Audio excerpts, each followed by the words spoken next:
Alright, what up Fishaholics? Rich here, and today we're going to be biking around, doing some bass fishing, and fishing this lake inside this community I'm staying at down here in South Florida, and going to try and catch some big old bass. You know, like the last year I was here, caught a big one, didn't have my scale. The year before that I caught 2 big bass in a canal, didn't have my scale either, go figure. And you know, this year I got the scale. We're gonna just try and fish this lake hard for the next like 2-3 hours, and then you know, if we can get our PB and finally actually officially get it on the scale, this is the place to get it done. So let's start chucking around some big plastics, see what we can do. So as you can see, the water is like extremely low. So I got my water shoes on. Definitely gonna have to jump in if we hook into some really big fish, and we're just gonna start out with a green pumpkin, 10-inch worm, bullet weight, bobber stopper, 4.0 EWG Gami. Start chucking around, see what we can find. Oh, no freaking way. So these are the little guys that this lake is infested with. But there are quite a few, like, you know, 3-4 pounders. I'm sure. We just got to find that hot spot. A little dink. Oh my Lord. This one's even smaller than the last one.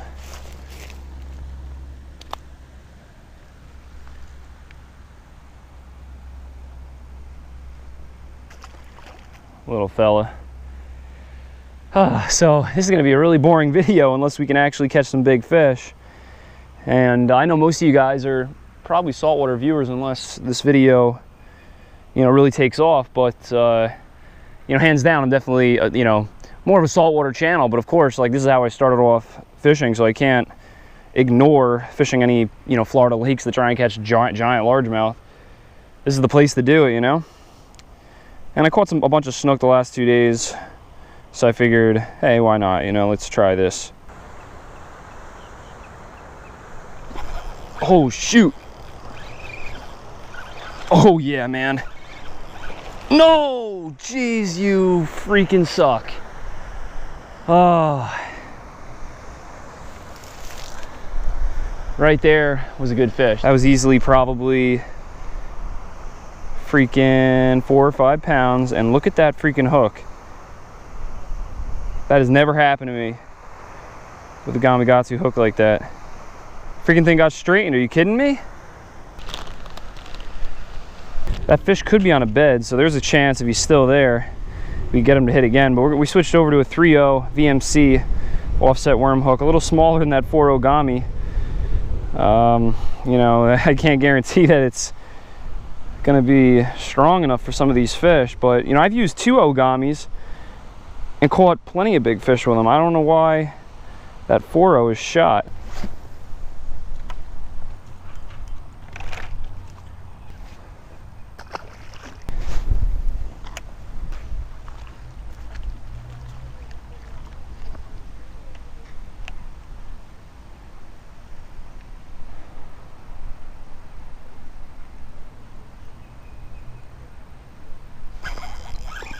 There's a good one.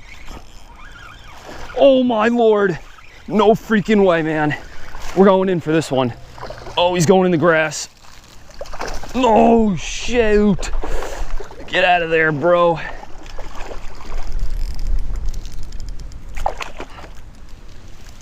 Oh, yeah. No, no, no, no, no. Yeah. Woo. Yeah. That's what we've been looking for. Oh, I was contemplating whether we were gonna keep fishing, contemplating whether I was gonna even take another cast.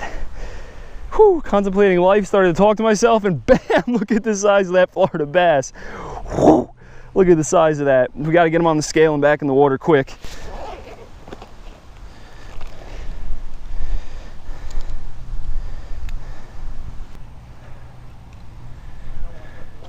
We got 6 pounds on the dot, right about. Nice freaking big 6-pounder right there. Woo!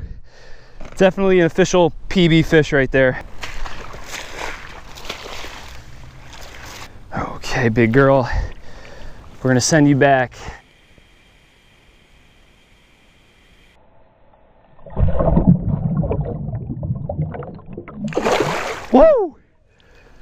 That's how we freaking do it right there. Oh yeah. Finally. Wasn't 10 pounds, wasn't 9 pounds, wasn't 8 pounds, wasn't 7 pounds, but finally got a big bass officially on the scale. And you know, they look so much freaking bigger when they're jumping in out of the water, and then you feel that weight and you're seeing them in the water. They look like that fish look like if I didn't have a scale, that fish would have looked like it was like, I would have guessed, oh, it's 9 pounds, 8 pounds. And I mean, any fisherman would have, unless you catch a lot of 6 to 10 pound fish. But for a Jersey guy like me, you know, catching a fish like that up in Jersey is a large fish, and that's a freaking lunker in any tournament. You know, you see very few 6 pounders like that up north. Here it's more common, so for you Florida guys, you know, you probably caught many 6 pounders, but you know, whew, let's see if we can get another one. So when you jump in the water up to your ass to get a 6 pounder like that and to release them, that's what you call a swamp bass. But look at the hook here. This is the VMC 3.0, and you know, perfect condition, didn't straighten at all. So good thing I made the switch, because that 4.0 straightened on a fish that was probably 2 pounds smaller than that one I just caught. And you know, it's crazy. I guess we're not getting those 4.0 gummies anymore. We'll stick with VMCs.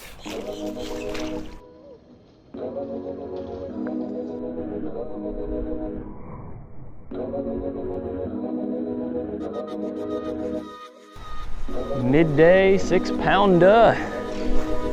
Not too bad. To be honest, I bet you that most of these bass are probably all under all this grass here. But it's like I really don't have the gear to fish underneath it. And that bass that I caught, he was like out in the middle kind of. And that was probably the only reason I got him in, because when I got him close to this grass, he was trying to get right down in there. And that's why I just jumped in the water and ran out there and got him. Oh, there's another one. Another big one. Oh. No, get out of the grass, stay out of the grass. Oh yeah. Look at that, 5 minutes later, we catch this tank, get a quick weight and then throw her back. Look at this, look at this, look at this. Hook pops right out. It's a close one.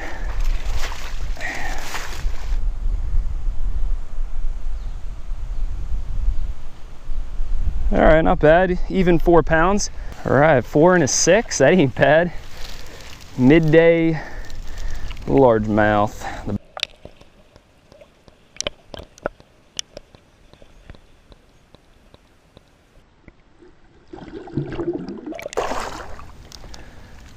They are so freaking aggressive, these fish.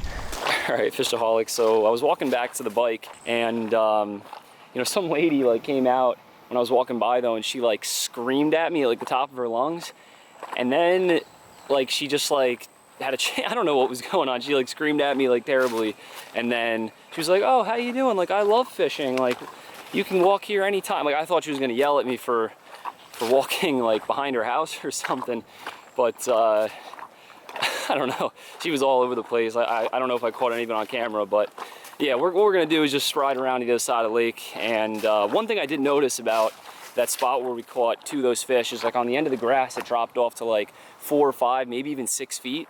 And like right here along this whole bank that I fished and only caught dinks, it drops off to like 2 or 3 feet at the edge of the grass. And just, you know, something like that could be so much better for bass, like if it drops off just a slightly a little bit deeper, especially for those big girls.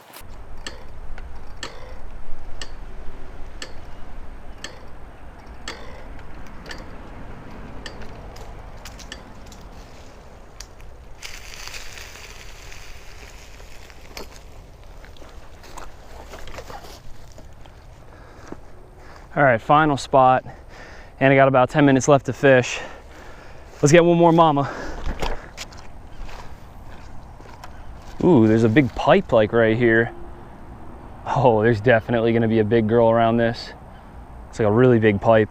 This is crazy, there's like a small school of bass just following me around.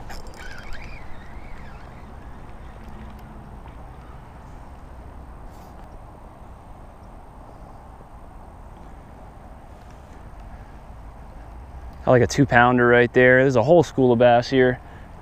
We're gonna try and cast to the end of this pipe. That's where those big fish are gonna be. Probably like sitting at the base of the pipe, spawning. Ah, little guy. This cove is like infested with these little rats.